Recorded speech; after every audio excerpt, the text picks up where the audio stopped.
We are now a few nights removed from a star-studded 2024 WWE Hall of Fame ceremony, which included the likes of Paul Heyman, Bull Nakano, U.S. Express members Mike Rotunda and Barry Windham, Leia Maivia, Muhammad Ali, but probably the most unknown with a mainstream crowd would have been Thunderbolt Patterson. This is why I was thrilled to hear that WWE decided to nominate him into the Hall of Fame this year, because this man has done a lot for the wrestling business and has been a major factor of many aspects of the wrestling industry that we've grown to love today. He is even considered to be a pioneer of the modern day promo that we see in the wrestling business today that we've all grown accustomed to. Before the likes of John Cena, Paul Heyman, CM Punk, Dusty Rhodes, and even The Rock, there was Thunderbolt Patterson. Patterson was able to draw in massive crowds night after night with the use of promos that consisted of charm, creativity, comedy, relatability, intensity, and charisma. He would cut very passionate and entertaining promos, with his main go-to catchphrase being, "I am full." Ain't nobody gonna do a... Yep, careful, careful. And I'm full.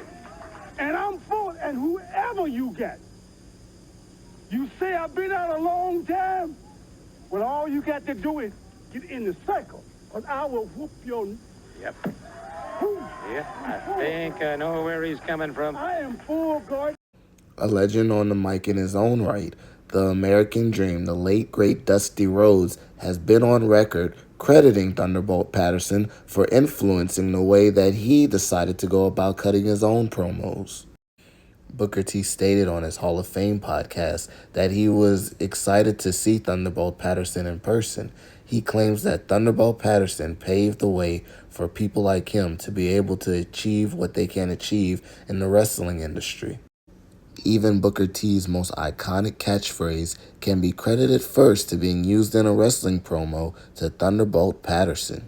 We're talking about, hey, I'm this and I'm going to do this and I'm going to get this and what have you. Now, everybody is out there for one thing, to make that dollar. Can you dig? The career and influences of Thunderbolt Patterson are heavily understated, and we at the Flats Entertainment are going to give you a quick look and insight into the life and career of such an amazing man who paved the way for a lot of people in the wrestling industry. Claude Patterson was born in 1941 in Waterloo, Iowa. At a very young age, Patterson would work for the John Deere Tractor Company in order to help provide for his family, and would continue that until 1964 when everything changed. Being fascinated by the wrestling industry, he decided to travel to Kansas City, Missouri to speak to promoter Gus Carras. Being impressed by Patterson's physique, Carras decided to begin training Patterson. In the middle of 1964, once Carras believed that Patterson was trained sufficiently, he began to book him in a number of matches in his Kansas City territory, facing off numerous times against a man named Don Soto. In 1965, Patterson decided to move to Texas, where he began working for wrestling icon Dory Funk Sr. In the midst of high racial tensions in the South, Thunderbolt Patterson decided to portray himself as a heel. He would show up to the ring, donning a crown and scepter to really get under the skin of those who did not like him. In 1970, Patterson decided to move to Florida when he was given an offer to wrestle for the largest wrestling company in North America at that point, the NWA, or the National Wrestling Alliance. While wrestling for the NWA, he won on many occasions the Florida Brass Knuckles NWA Championship. That same year, while still being employed with the NWA, Patterson decided to also work for Ann Gunkel, who was the promoter of All South Wrestling Alliance. All South Wrestling was considered to be an outlaw promotion by many other territories. Patterson was friends with Ann's now-deceased husband Ray Gunkel, so he decided to help Ann in order to get her fledgling promotion off the ground. When legendary NWA promoter Jim Crockett got word of this, he was not pleased at all. This, coupled with the fact that Patterson was a huge advocate of ending systematic racism within the wrestling industry, was not pleasing to most promoters. Patterson also tried to start a workers' union for the wrestlers in the NWA, which made Jim Crockett even more upset. Patterson mentioned that Dory Funk Sr. was the only man to ever have his back when it came to standing up against racial injustice and standing up for the rights of wrestlers.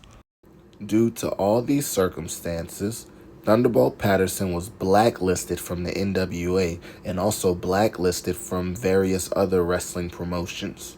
For roughly 5 years, Thunderbolt Patterson worked as an interim for the Los Angeles Times. In 1976, he received a call from Jim Crockett asking him to please come back due to Dusty Rhodes falling ill for their championship match in Florida.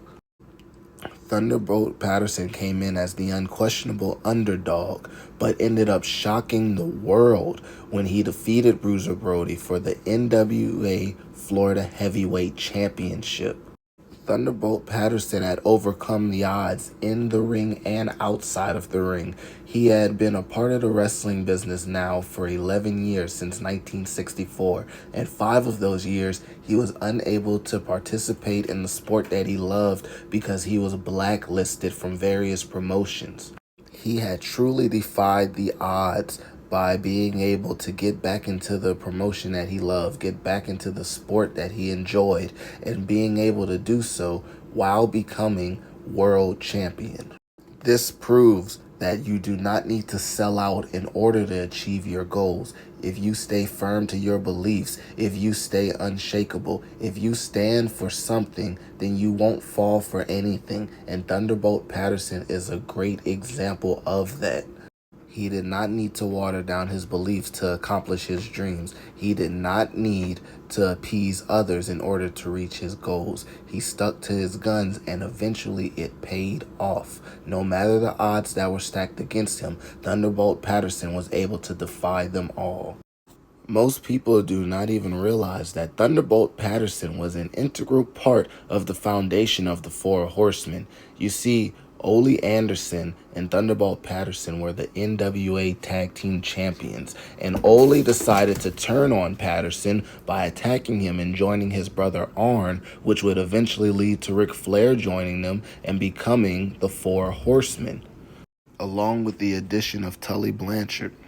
If you pay attention to a lot of key moments in wrestling history, you will definitely be able to see Thunderbolt Patterson in the foreground. Thunderbolt Patterson was a pioneer and a trailblazer for the type of wrestling and the type of promos that we hear today. And we owe a lot to this man for all the hard work he has done and all the things that he has accomplished in his career that went unnoticed, that I'm so glad that is being brought to the light now. Upon retiring in 1994, Thunderbolt Patterson decided to open a youth foundation that helped underprivileged children, and he also became an ordained minister. Not only was he a pioneer in the wrestling industry, he also was a great man outside of the business as well, providing hope to others that seemed helpless at the time.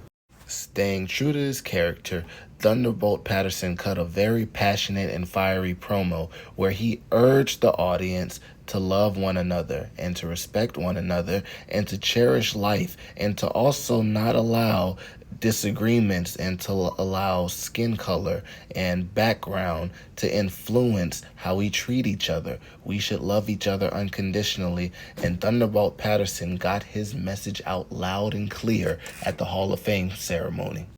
This man is an icon and a legend, and I am beyond pleased to say that Thunderbolt Patterson has now been officially inducted into the 2024 WWE Hall of Fame, a place that he should have been a very long time ago, but it's better late than never, but never late is better. I hope y'all have a blessed day, and if we learned something from Thunderbolt, let's treat each other with kindness. Have a great night. Yeah, all you got to do is quit running your mouth and we'll whoop your...